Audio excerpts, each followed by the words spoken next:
नमस्कार, मी सुवर्ण. संध्याकाळच्या बातम्यांमध्ये आपल्या सगळ्यांचं स्वागत. बुलेटिनच्या सुरुवातीला बातमी बघणार आहोत आज होणाऱ्या सभांची. आज 1 मे महाराष्ट्र दिन हा सभा दिन झालेला आहे, कारण आज 2 महत्त्वाच्या सभा होत आहेत. एकीकडे मुंबईत भाजपची बूस्टर डोस सभा आहे आणि दुसरीकडे राज ठाकरेंची बहुचर्चित औरंगाबादची सभा संध्याकाळी 7:30 ते 8च्या दरम्यान सुरू होणार आहे. या दोन्ही सभा तुम्हाला न्यूज 18 लोकमतवर लाईव्ह पाहता येणार आहेत. देवेंद्र फडणवीस मुंबईमध्ये सभा घेत आहेत, त्यामुळे मुंबई महापालिका निवडणुकांच्या तोंडावर आणि मविया सरकारवर काय शरसंधान ते साधतात हे बघणं महत्त्वाचं आहे. दुसरीकडे औरंगाबादमधल्या राज ठाकरेंच्या सभेविषयीची उत्सुकता तर आठवडाभर ताणली गेलेली आहे. आधी हे मैदान मिळतं का नाही मिळत इथून सुरू झालेली सगळी चर्चा ही भोंग्यांविषयी किंवा ठाण्याच्या सभेपासून औरंगाबादच्या सभेपर्यंत केलेल्या टीकेला काय उत्तर दिलं जातं हे बघणं महत्त्वाचं आहे. भाजपकडून आज देवेंद्र फडणवीस यांच्या उपस्थितीत बूस्टर सभेचं आयोजन करण्यात आलेलं आहे. थोड्याच वेळात या सभेला सुरुवात होणार आहे. मुंबईतल्या सोमय्या मैदानावर ही सभा होणार आहे. या सभेत देवेंद्र फडणवीस यांची तोफ धडाडणार आहे. येत्या काळात होणाऱ्या मुंबई मनपा निवडणुकीच्या पार्श्वभूमीवर या सभेला महत्त्व आहे. या सभेत देवेंद्र फडणवीस कार्यकर्त्यांना मार्गदर्शन करणार आहेत. त्यासोबतच महाविकास आघाडी सरकारवर ते हल्लाबोल करतील अशी शक्यता व्यक्त होती आहे. या सभेत भाजपकडून मुंबई मनपातील भ्रष्टाचाराची पोलखोल केली जाणार आहे असंही सांगितलं जात आहे.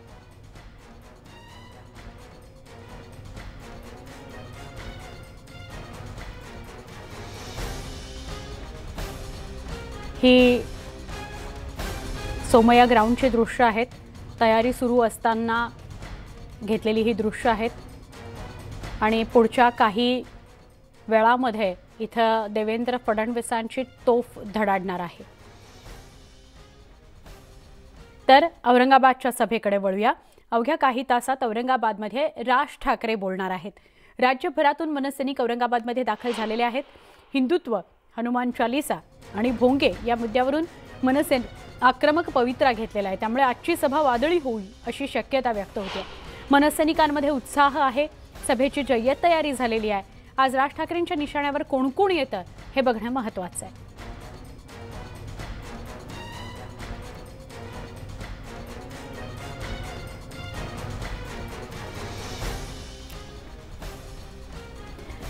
आमचे प्रतिनिधी सिद्धार्थ गोदाम आणि वैभव सोनवणे यांच्याकडून आपण अधिक माहिती घेऊया.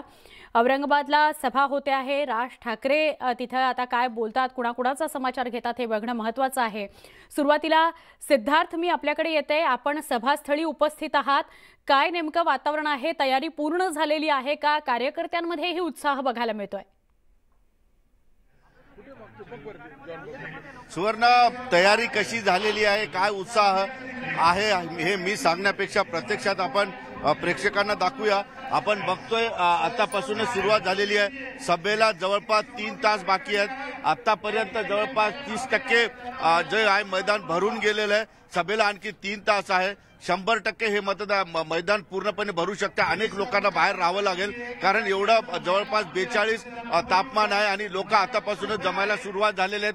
मोठ्या प्रमाणात लोक येत आहेत. गेटवर मी तुम्हाला दाखवण्याचा प्रयत्न करतो. गेटवर एवढा मोठा लोकांचे लोंढे या ठिकाणी येत आहेत. विशेष करून यामध्ये जे आहे तरुणांची जास्त संख्या या ठिकाणी आहे आणि फार मोठा उत्साहाने पोलिसांचा बंदोबस्त सुद्धा मी तुम्हाला दाखवण्याचा प्रयत्न करतो. SRPFची एक कंपनी गेटवर उभी आहे. अगदी म्हणजे फार मोठ्या प्रमाणात पोलीस बंदोबस्त आहे, उत्साह आहे. 3 तास आहेत अजून सभेला सुरुवात व्हायला. 42 तापमान आहे तरी लोक या ठिकाणी आलेले आहेत. आता या सगळ्या उत्साहाबद्दल बोलण्यासाठी माझ्यासोबत मनसेचे जिल्हाध्यक्ष सुमित खांबेकर आहे. सुमित, काय म्हणशील? तुझ्या चेहऱ्यावर हास्य सकाळी आताही आहे. 3 तास सभेला बाकी आहेत, पण आता ग्राउंड भरल्यासारखं दिसतंय. फक्त 5 वाजलेले आणि अजून चालू व्हायचं आहे सभा.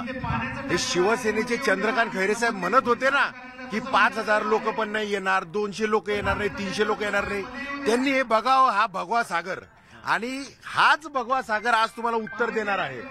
या शहराची जी नासाडी केली संभाजीनगरची, याचं उत्तर तुम्हाला याच मैदानामध्ये आज मिळणार आहे.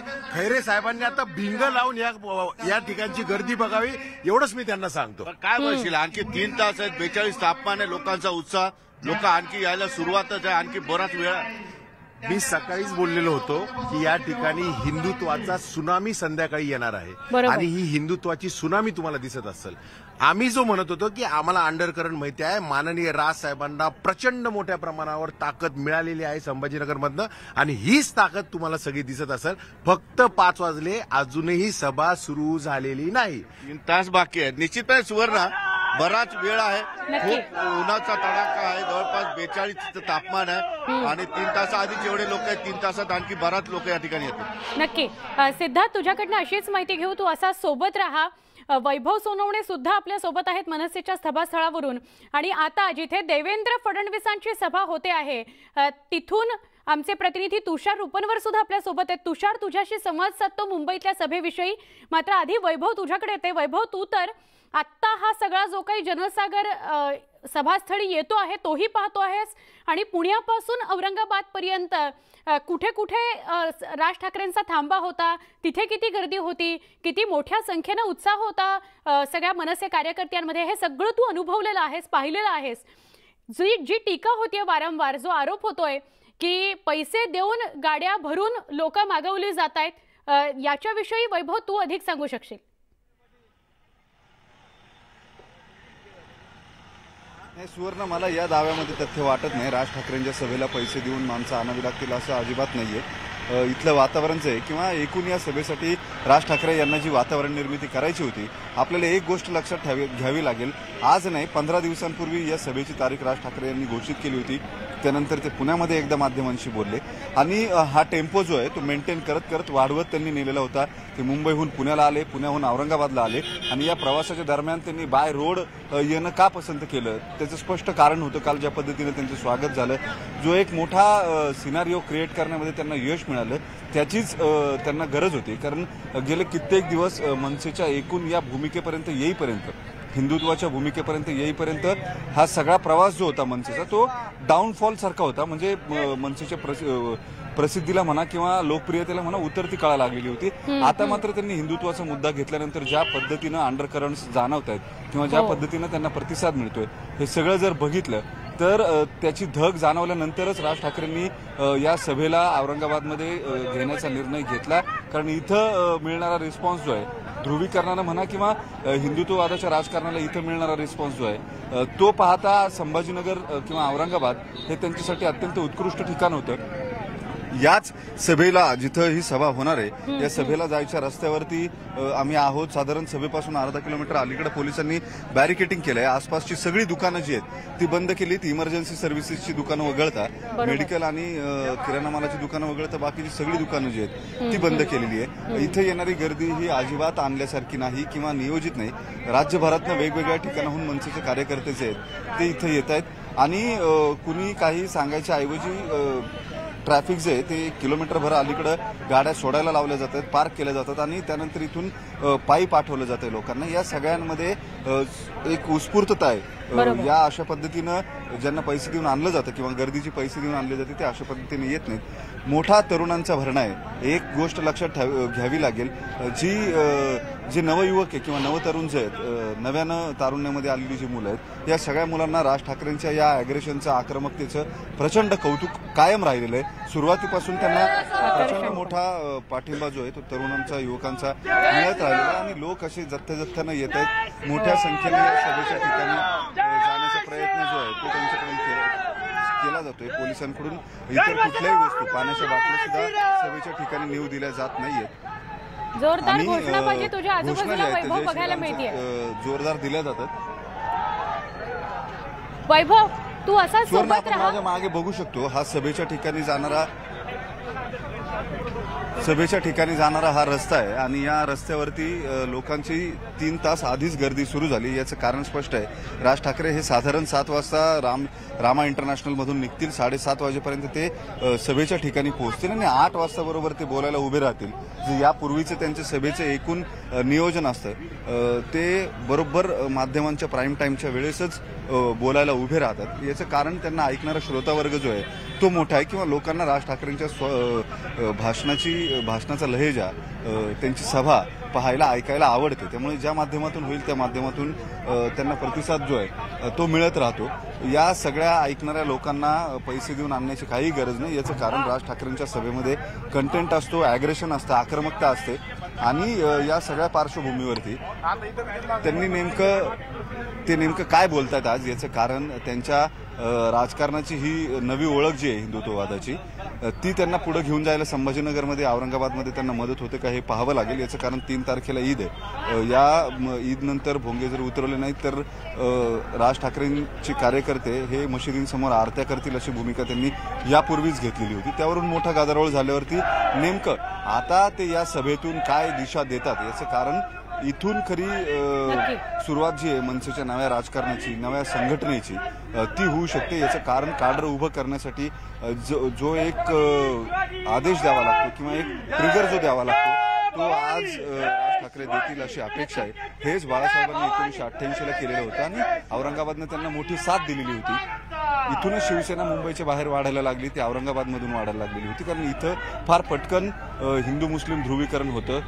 क्वांटम जो आहे तो जवळपास सारखा आहे. हिंदू मुस्लिम मतांचा असेल किंवा प्राबल्य असेल, हे ठराविक पॉकेट्समध्ये काही ठिकाणी मुस्लिम समाजाचं आहे, काही ठिकाणी हिंदू समाजाचं आहे. त्याच्यामुळे या सगळ्याचं ध्रुवीकरणाचा मोठा फरक जो आहे तो इथल्या राजकारणावरती सातत्याने दिसून आला आणि तोच एनकॅश करायचा प्रयत्न राज ठाकरेंचा. सुवर्णा. वैभव, आभार आपण सविस्तर माहिती दिल्याबद्दल. सिद्धार्थ, आपले देखील आभार माहिती दिल्याबद्दल. अधिक माहिती तुमच्याकडनं घेण्याकरता पुन्हा तुमच्यापर्यंत पोहोचतो. ही राज ठाकरेंची सभा जिथे होणार आहे तिथली दृश्य आहेत. मनसे अध्यक्ष राज ठाकरे यांची औरंगाबादमध्ये सभा होती. मशिदीवरील भोंग्यांवरून वाद होण्याची शक्यता नाकारता येत नाही.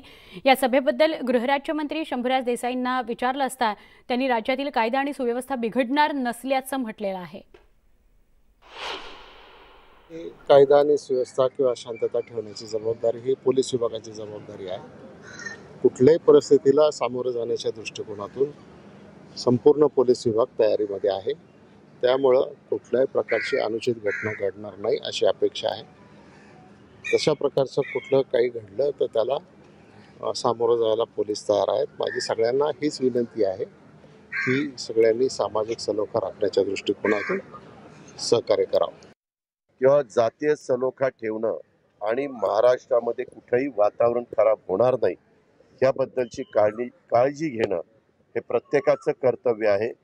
कुणीही आपले विचार मांडत असताना, स्वतःची मतं मांडत असताना त्याच्यातून कुठंतरी समाजामध्ये तेढ निर्माण होईल, कुठंतरी भावना कुणाच्या तरी भडकवल्या जातील, वातावरण खराब होईल, असं कुणीही वक्तव्य पण करू नये, कुणी तशा पद्धतीने वागू नये.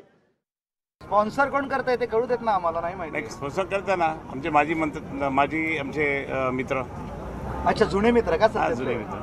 बरं, खरे साहेब अजून एक नाही ते मला फोन आले ना, मला वैजापूरून फोन आले, गंगापूरून फोन आले. साहेब आमच्याकडे गाड्या पडू लागले, 5,000 रुपये एका गाडीसाठी देऊ लागले, नाश्ता पाणी करा आणि नंतर सभेला या. अनेकांनी विरोध केला. मला फोन आले सगळीकडे. हे पुराव्याने सांगतो मी, पण हरकत नाही. ते सभा व्हा, करा, नका करू, किती या काय आम्हाला त्यांचं काही म्हणणं नाही. लाखोचा म्हणजे 5 लाख लोक आले तरी आम्हाला काही घेणं देणं.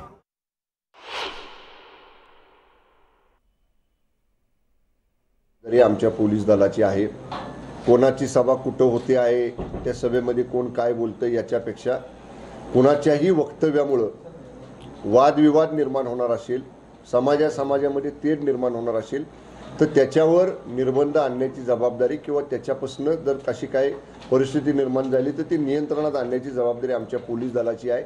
अदरवाईज सुद्धा आमचं पोलीस दल 24/7 अलर्ट आहे.